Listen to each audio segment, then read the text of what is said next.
Pernah nggak sih Anda ngerasa, aduh ini meja kok berantakan banget, lemari penuh sesak, atau file di komputer udah kayak kapal pecah. Rasanya pengen teriak gitu ya. Hahaha, pasti sering ya. Nah, Anda nggak sendirian. Mengelola ruang, mengelola informasi yang terbatas itu, kayaknya masalah kita semua deh. Buat kita, buat komputer juga sama. Tapi gimana kalau saya bilang, cara terbaik buat ngatasin ini tuh justru dengan cara melupakan sebagian. Aneh nggak sih kedengarannya? Melupakan ya? Menarik. Selamat datang di pembahasan mendalam kita. Hari ini kita mau coba nyelamin satu konsep keren dari dunia komputer namanya caching. Ini tuh strategi cerdas buat ngakalin keterbatasan. Betul. Kita bakal lihat gimana komputer dan mungkin juga kita ya, bisa jadi lebih efisien justru dengan melupakan sesuatu secara strategis. Iya, kita bakal nelusuri gimana sih komputer itu milih-milih info mana yang penting buat disimpan dekat-dekat biar gampang diambil, terus mana yang ya udahlah lupain aja dulu sementara. Sumber kita kali ini dari buku Algorithms to Live By. Khususnya bab tentang caching ini ya. Sip, jadi misi kita kali ini bongkar rahasia caching, terus cari tahu gimana prinsip ini, termasuk seni milih apa yang perlu dilupain, bisa kita pakai buat ngatur hidup kita sehari-hari. Mulai dari lemari baju sampai, wah ini dia, memori otak kita sendiri. Oke, siap ya? Mari kita mulai bedah. Siap. Jadi akar masalahnya tuh klasik banget ya, terbatas.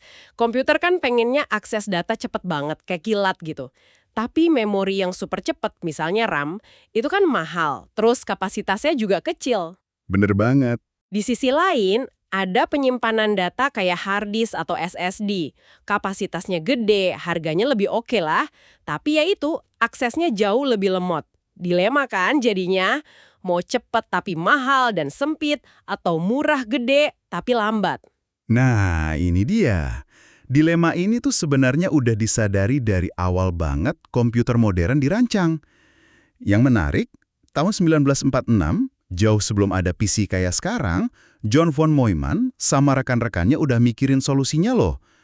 Mereka usulin konsep yang penting banget, namanya hierarki memori. Hierarki memori, kayak ada tingkatannya gitu ya? Persis, idenya itu bikin tingkatan memori.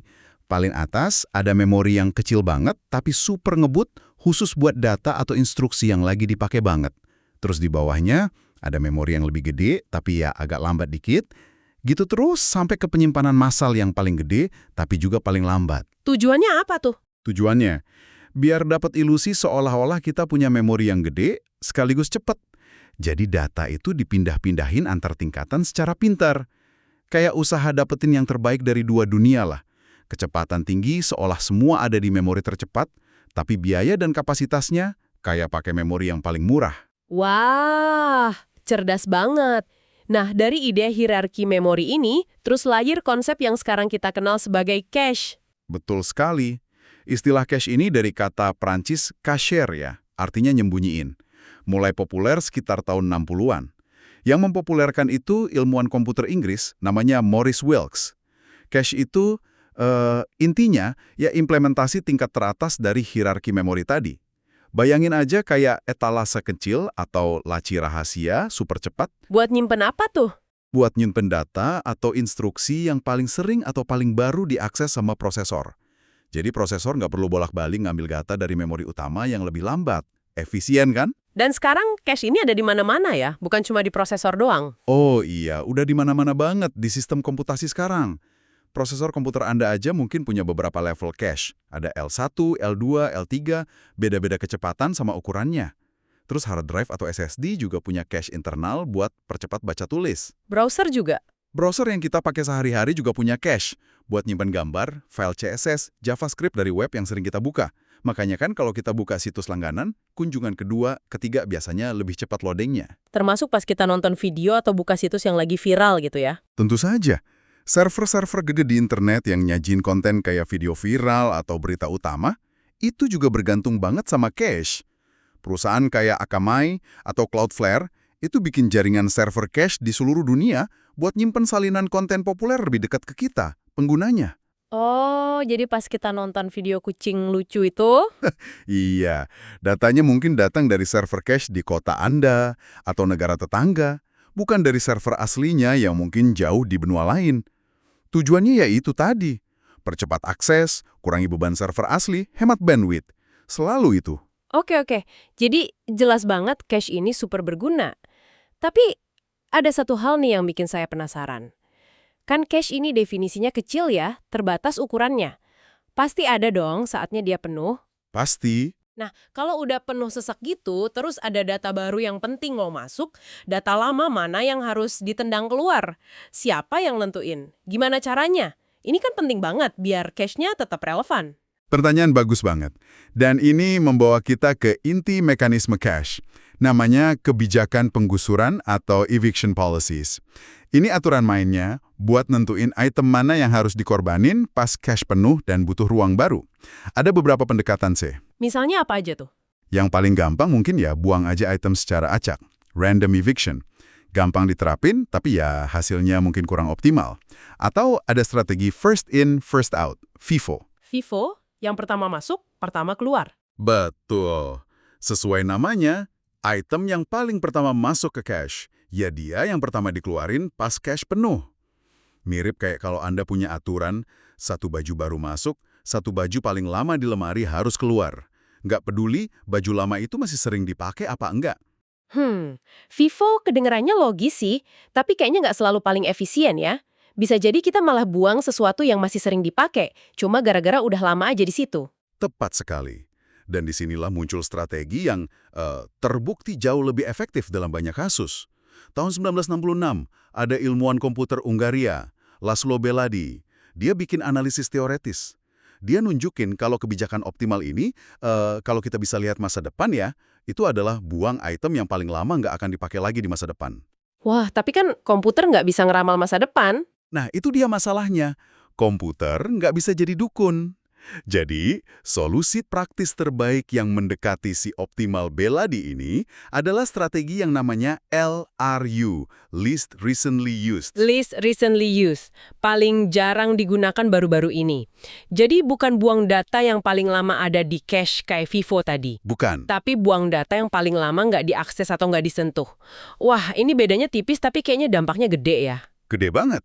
Prinsip LRU ini bekerja dengan sangat baik karena ada fenomena yang diobservasi dalam penggunaan data namanya lokalitas temporal, temporal locality. Intinya simpel aja sih. Gimana tuh? Kalau Anda baru aja pakai suatu item, entah itu file, aplikasi, atau bahkan kunci motor di dapur, kemungkinan besar Anda bakal segera pakai lagi dalam waktu dekat. Oh iya, benar juga. Kayak kunci motor yang baru ditaruh di meja dekat pintu, pasti bentar lagi diambil lagi pas mau pergi. Nah, itu dia contohnya. Sebaliknya, item yang udah lama banget nggak Anda sentuh atau pakai, ya kemungkinan besar nggak akan Anda butuhin lagi dalam waktu dekat juga. Jadi, dengan buang item yang paling lama nganggur atau nggak aktif, kita secara statistik memaksimalkan peluang kalau item yang sisa di cache itu yang relevan dan bakal segera kita butuhin lagi. Hampir kayak bilang, cerminan terbaik dari apa yang bakal kita butuhin sebentar lagi adalah kebalikan dari apa yang udah lama banget nggak kita butuhin. Benar gitu? Anda nangkap persis esensinya. LRU itu pinter. Dia pakai masa lalu, kapan terakhir sesuatu dipakai, sebagai prediksi terbaik buat kebutuhan masa depan, tanpa perlu ngeramal. Makanya LRU jadi kayak standar emas gitu di banyak sistem cache. Ini benar-benar menarik banget. Saya jadi kepikiran kalau prinsip LRU ini efektif banget buat komputer, jangan-jangan ini berlaku juga di dunia nyata. Maksud saya, di luar sistem digital gitu. Anda bener banget. Kerennya konsep ini tuh, ya universalitasnya itu. Prinsip LRU atau logika yang mirip-mirip itu muncul, kadang sengaja dirancang, kadang alami aja, di berbagai sistem non-komputer. Contoh klasiknya nih, ada di perpustakaan UC Berkeley. Perpustakaan, gimana ceritanya? Di ruang bawah tanah mereka, di area staff only, ada rak-rak khusus gitu, tersembunyi dari pengunjung. Rak tersembunyi, buat apa tuh? Nah, rak-rak ini fungsinya persis kayak cache LRU buat buku. Isinya itu buku-buku populer yang baru aja dibalikin sama peminjam. Mungkin karyanya Pynchon, Salinger, Toni Morrison, atau penulis lain yang lagi banyak dicari. Sebelum staf perpus sempat balikin buku ini ke rak utama di antara jutaan koleksi lain, prosesnya kan bisa makan waktu tuh. Buku-buku ini ditaruh sementara di cache bawah tanah ini. Oh, saya ngerti. Karena berdasarkan lokalitas temporal tadi ya, buku yang baru dibalikin kemungkinan besar bakal segera dicari lagi sama orang lain. Jadi, nyimpan sementara di tempat yang gampang diakses staf itu lebih efisien daripada langsung balikin ke rak yang jauh. Tepat, bahkan ada ide radikal dari sini, membalik perpustakaan atau flipping the library. Bayangin kalau rak buku-buku yang baru dibalikin ini nggak disembunyiin, tapi justru dipajang gede-gedean di lobi utama atau area sirkulasi. Wah, itu bakal ngubah pengalaman ke perpus ya.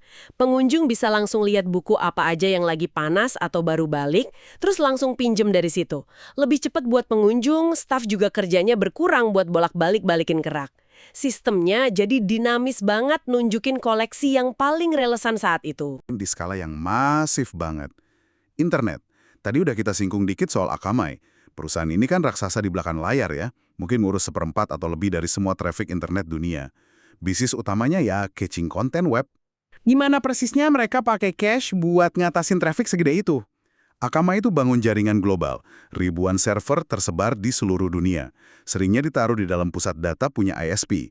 Terus mereka nyimpen salinan, cache, dari elemen-elemen situs web pelanggan mereka, gambar, video, kode, di server-server ini. Terus pas kita akses web gimana? Nah, pas Anda misalnya di Jakarta, coba akses web berita internasional yang server aslinya di New York. Browser Anda nggak perlu ngambil semua data dari New York. Sebagian besar elemen statis situs itu, kayak logo, gambar artikel, file video, itu bakal dikirim dari server cache Akamai terdekat. Mungkin yang di Singapura atau bahkan Jakarta. Oh, jadi lebih cepat banget ya? Jauh lebih cepat. Jarak tempuh data jadi pendek banget, latensi turun drastis, situsnya kerasa cepat banget dibukanya. Sekaligus, ini ngurangin beban server asli di New York. Prinsipnya sama, deketin konten populer ke pengguna. Luar biasa ya skalanya. Dan prinsip serupa dipakai juga di dunia fisik, kayak gudang Amazon. Saya dengar cara mereka nata barang tuh unik banget. Iya, beda banget sama toko retail biasa yang kelompokin barang per kategori kan? Di pusat pemenuhan Amazon yang gede banget itu, barang baru yang datang seringnya ditaruh di slot kosong mana aja yang ada. Namanya chaotic storage. Chaotic, kacau dong. Kedengarannya gitu, tapi sebenarnya efisien banget buat maksimalin ruang gudang sama percepat proses nyimpen barang baru. Lokasi tiap item dicatat presisi di database pakai barcode. Tapi pas staf ngambil barang pesenan, gimana? Nggak susah nyarinya kalau acak gitu? Nah, disitulah sistem database sama algoritma bantu ngarahin staf ke lokasi yang pas. Tapi, ada pengecualian penting yang pakai prinsip cache. Barang-barang yang paling laris atau paling sering dipesen, itu nggak ditaruh acak. Oh iya, ditaruh di mana? Barang-barang ini ditempatin di area cache khusus di dalam gudang.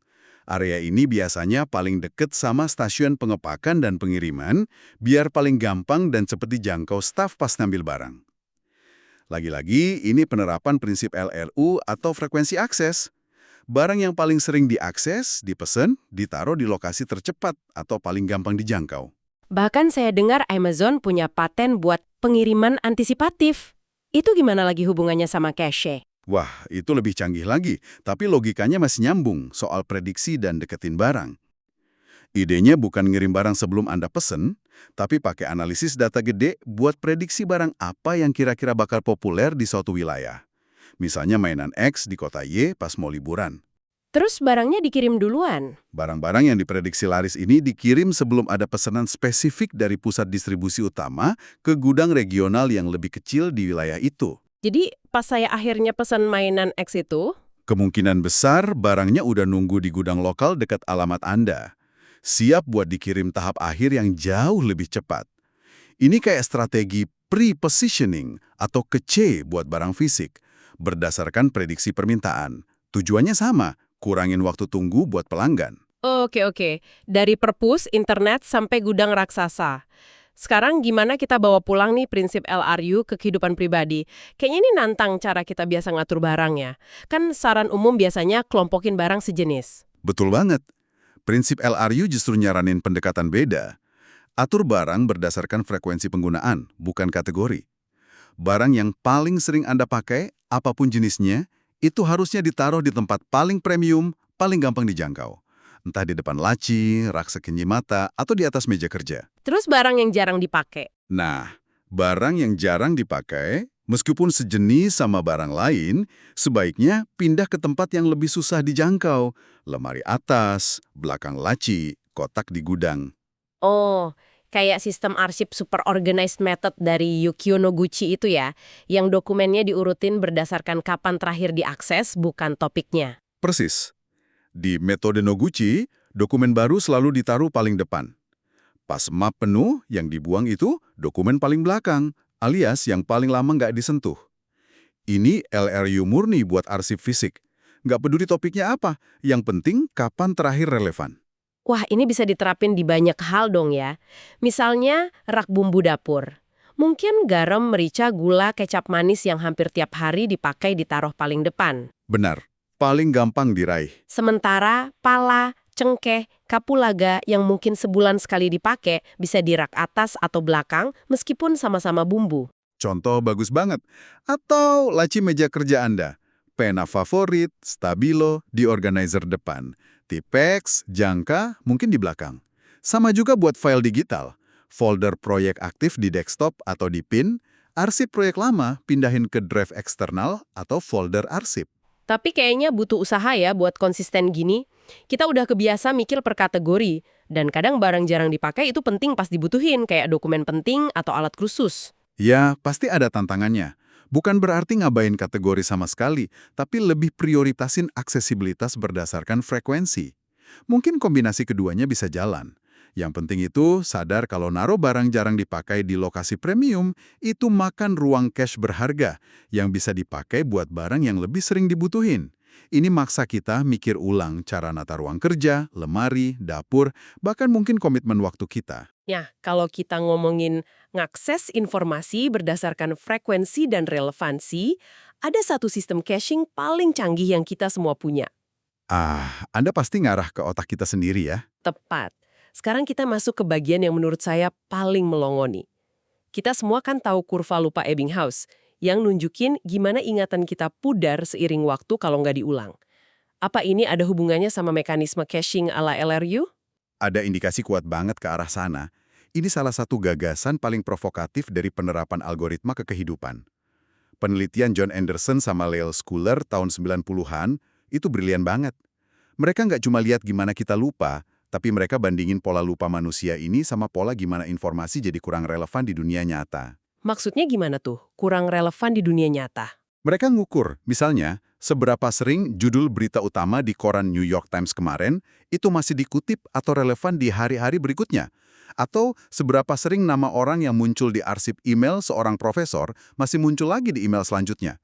Mereka cari pola matematisnya, gimana relevansi info itu turun dari waktu ke waktu di lingkungan kita. Dan hasilnya? Hasilnya benar-benar mengejutkan. Fungsi matematis yang gambarin penurunan relevansi info di dunia nyata itu ternyata mirip banget, bahkan hampir identik, sama fungsi matematis yang gambarin kurva lupa di memori manusia. Jadi probabilitas berita kemarin masih relevan hari ini, itu polanya mirip sama probabilitas kita masih ingat sesuatu setelah waktu tertentu. Wow, serius? Jadi, cara otak kita ngelupain sesuatu itu sejalan sama cara informasi kehilangan relevansinya di dunia luar. Ini implikasinya gede banget dong. Gede banget. Ini ngarah ke gagasan radikal. Mungkin otak kita, lewat evolusi atau adaptasi selama hidup, secara alami udah mengoptimalkan proses lupa. Lupa itu bukan bug, bukan cacat, bukan kegagalan sistem memori. Terus apa dong? Sebaliknya, lupa itu mungkin sebuah fitur manajemen data yang efisien banget. Otak kita kayaknya otomatis cenderung gusur atau nurunin aksesibilitas ingatan yang paling lama nggak relevan atau nggak diakses, mirip cache LRU. Biar ruang kerja mental kita yang berharga itu diprioritasin buat info yang paling mungkin kita butuhin di masa depan, berdasarkan pengalaman lalu. Jadi, pas kita kesel karena lupa nama orang yang baru dikenal atau detail obrolan minggu lalu, itu mungkin bukan tanda memori kita rusak atau menurun. Bukan. Tapi justru tanda otak kita lagi kerja optimal ngelola informasi. Wah, ini benar-benar ngubah cara pandang saya soal lupa. Bisa jadi gitu. Bahkan lebih jauh lagi, Michael Ramskar sama rekan-rekannya itu ngajuin argumen yang nantang banget pandangan umum soal penurunan kognitif seiring usia. Mereka bilang, Apa yang sering kita alami sebagai susah ingat misalnya, butuh waktu lebih lama buat ingat nama kenalan lama atau kata tertentu, itu mungkin sebenarnya, setidaknya sebagian, bukan karena kapasitas otak kita turun. Lah terus karena apa? Mungkin itu konsekuensi alami karena kita punya lebih banyak informasi dan pengalaman. Seiring kita tua, database pengalaman hidup di otak kita kan jadi jauh lebih gede, lebih kaya. Akibatnya, pas kita coba ambil info spesifik kayak nama, otak kita harus nyaring atau nyari lewat jumlah data yang jauh lebih gede dibanding pas muda. Oh, jadi proses nyarinya aja yang lebih lama. Iya, proses pencariannya secara inheren butuh waktu lebih lama. Bukan karena mesin pencari otak kita rusak, tapi karena indeks yang harus dicari jauh lebih tebal. Jadi, susah ingat nama pas makin tua itu bisa jadi bukan karena pikiran kita gagal, tapi justru karena pikiran kita terlalu penuh sama kebijaksanaan dan pengalaman hidup. Kayak bilang kalau banyak yang kita sebut penurunan itu, sebenarnya biaya nggak terhindarkan dari belajar seumur hidup. Wah, ini perspektif yang melegakan sekaligus memberdayakan banget ya? Perspektif ini emang nawarin cara pandang yang beda. Nunjukin kalau sistem kognitif kita mungkin jauh lebih adaptif dan optimal daripada yang kita sadari. Bahkan dalam proses lupa yang sering kita keluhin. Oke. Jadi, kalau kita rangkum semua ini ya, catching itu strategi fundamental yang luar biasa adaptif. Dipakai komputer buat jembatenin kesenjangan antara kecepatan sama kapasitas memori, dan kayaknya nih, dipakai juga sama kognisi manusia buat ngelola lautan informasi dan pengalaman yang kita kumpulin seumur hidup. Intinya ya prioritasin akses cepat ke hal-hal yang paling sering dipakai, paling baru diakses, atau paling mungkin relevan ke depannya.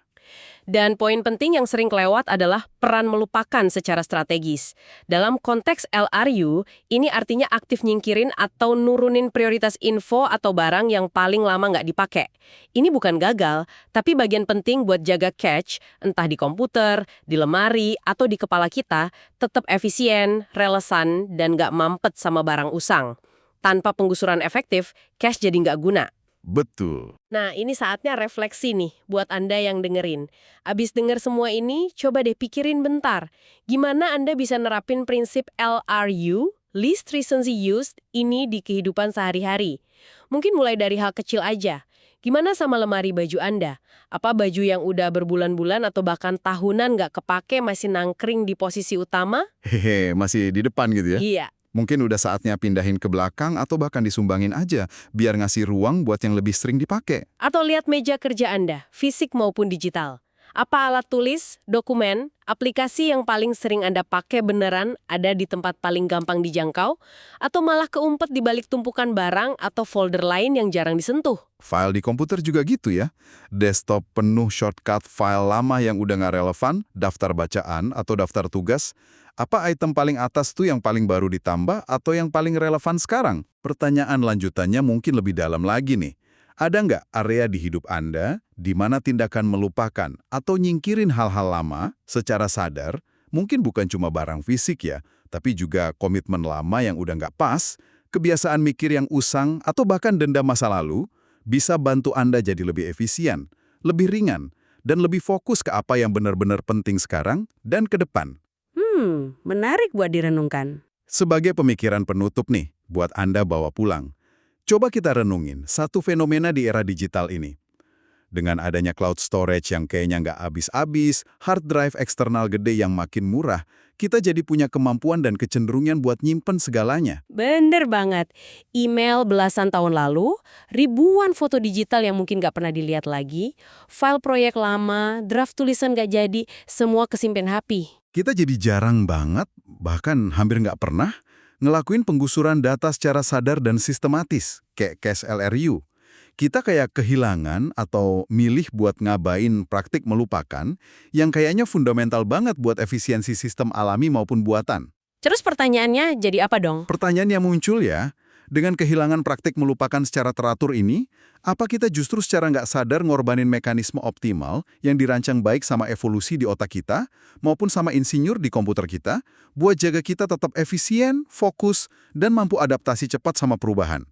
Apa dampak jangka panjang dari numpuk info dan barang digital tanpa henti ini ke kemampuan kita mikir jernih, bikin keputusan bagus, dan bertindak efektif di dunia yang makin kompleks? Apa dengan nyimpan segalanya, kita justru kehilangan sesuatu yang berharga? Sesuatu buat Anda renungkan lebih lanjut. Wah, Dalam banget ya. Itu dia pembahasan mendalam kita kali ini soal seni mengatur dan ya nggak kalah penting seni melupakan ala Cage Computer. Semoga ada wawasan baru yang bisa Anda petik ya. Terima kasih udah nyimak, sampai jumpa di penelusuran berikutnya.